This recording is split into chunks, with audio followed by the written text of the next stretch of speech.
a country in Russia's position could allow them, just in their position, could allow them to join NATO. I don't see that happening. When Putin says that he really wants peace, do you believe him? Yeah, I do. I believe he wants peace. I'd love to have him back. I think it was a mistake to throw him out. Look, it's not a question of liking Russia or not liking Russia. It was the G8. And, you know, I said, what are you doing? You guys, all you talk about is Russia, and they should be sitting at the table. I think Putin would love to be back. Stunning comments coming from an American president sitting in the Oval Office today. President of the United States making remarks that sound much more like they were written by folks sitting in the Kremlin than the man or woman elected to sit behind the resolute desk. Donald Trump's comments come after he spoke with Russian President Vladimir Putin, where the two leaders discussed starting negotiations to end the war in Ukraine immediately. The call was a shocking development that left our European friends and allies scrambling. A European official telling NBC News that NATO allies were, quote, blindsided. Germany's defense minister said the call was regrettable. France's defense minister said this, quote, this was a real moment of political truth, and warned that, quote, peace through weakness could have dramatic security implications in the region. But for Russia, the call was cause for celebration. It was a recognition by the United States of America that it hadn't enjoyed for years now. Following the call, Trump's former national security advisor, John Bolton, said this, quote, they're drinking vodka straight out of the bottle in the Kremlin tonight, end quote.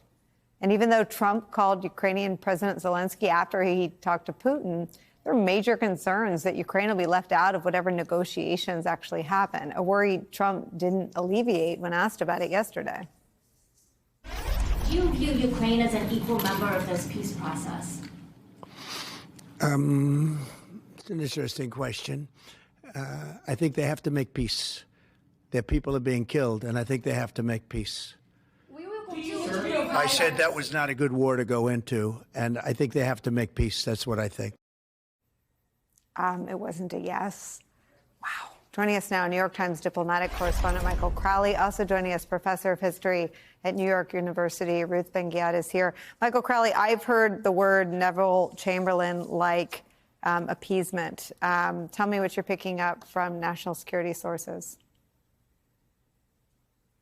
Yeah, well, Nicole, that is one of the big reactions that we're hearing, which is, head scratching over President Trump's approach to this negotiation, which is to say that from the outset, he is making key concessions to the Russians over the fate of Ukraine. And one of them is to say that the U.S. is dropping its support for Ukraine's eventual membership in NATO, which is a longstanding U.S. position. You also heard Secretary of Defense Hegseth say that it was unrealistic to expect that Ukraine would return to its pre-2014 borders, which not only includes land that was taken by Russia in the invasion that occurred in February of 2022, but really refers to the annexation of Crimea in early 2014. So essentially saying that we're giving up on Crimea. Now, you might say that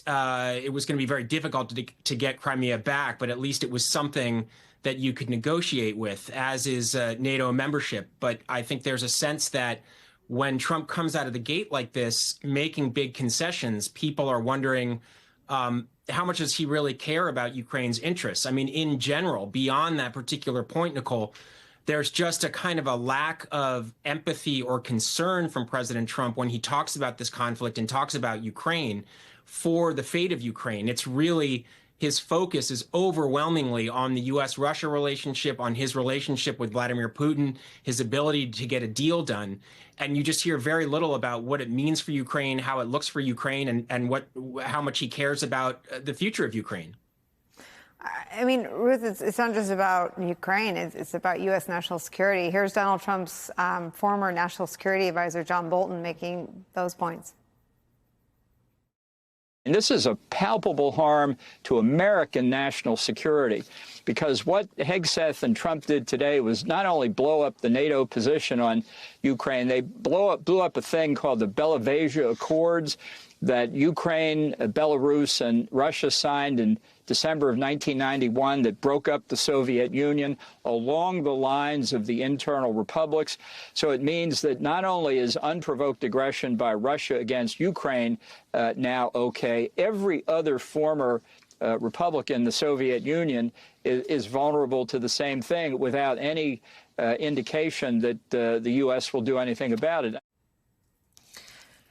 You know, my sort of consumption of your book and Tim Snyder's and this affinity and this reflexive attraction to autocrats is predicated on isolationism, right? Or it never happens without Americans turning inward. And I wonder what you think about whether or not there'll be any public outcry when Americans start to see Ukrainians suffer at the hands of Vladimir Putin's Russia.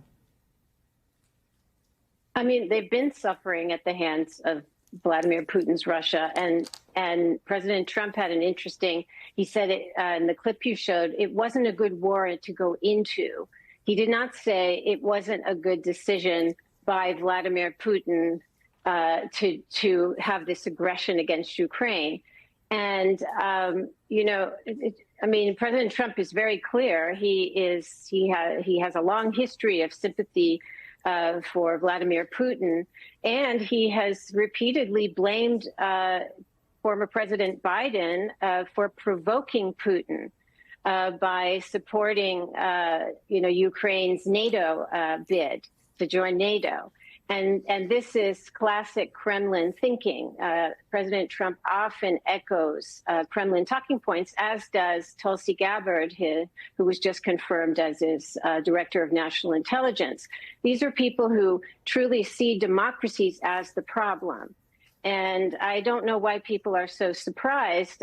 President Trump, during the campaign, was very clear in June in Virginia at a rally. He said, if you have a smart president, they're not your enemies. You're going to make them do great. And he was referring to Russia, China, and North Korea. He has a long history of sympathy toward autocratic leaders. These are his role models. And so this isn't an isolationism. This isn't a retreat. This is the American people should be prepared that under Trump, they are going to be allies with murderous dictators whose countries are criminal entities. Russia is a kleptocracy.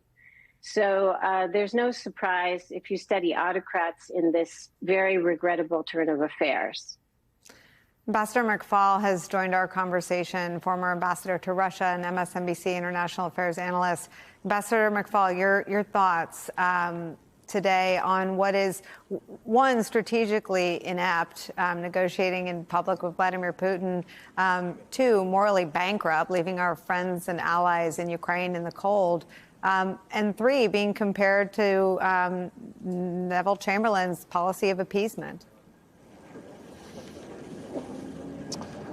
Well, Nicole, I'm in Munich right now, speaking of the last Munich agreement.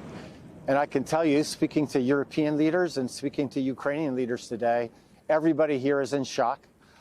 They knew and they studied what President Trump said, but they did not believe that he would begin this negotiation, which, by the way, the Ukrainians supported, by giving Putin everything he wanted before the negotiation started, just to echo what you just said. I mean, I negotiated with the Russians. I negotiated several different treaties with them. And I can tell you that if you give them something, they're going to put it in their pocket and ask for more. And so to say Ukraine cannot be a member of NATO and Ukraine needs to give territory and American troops won't be part of any peacekeeping, those are three giant concessions that they said in public before the negotiations started.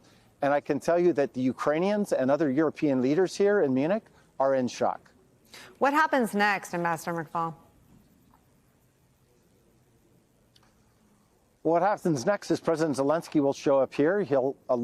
He should have his bilateral meeting with the vice president and other people on the Trump team. And my hope, and I know it's the hope of the Ukrainians and Europeans as well, is that they'll begin to negotiate with the negotiators about how you go about doing business with Vladimir Putin. Number one, you don't meet and do a deal with the Ukrainians, not part of it. Number two, you don't do a deal without the Europeans part of it, expecting that they're going to play all kinds of roles that you have in mind for them.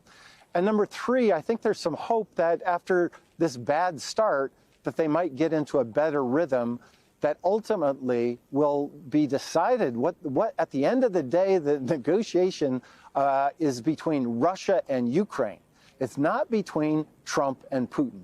And I hope that their expectation is that they might educate the American counterparts that will be here tomorrow about that fact. That is a fact. There is no deal unless the Ukrainians sign up to the deal. And they're not going to sign up to a deal that President Trump just negotiates with Putin and then sends them an email. I guarantee you they will not accept that.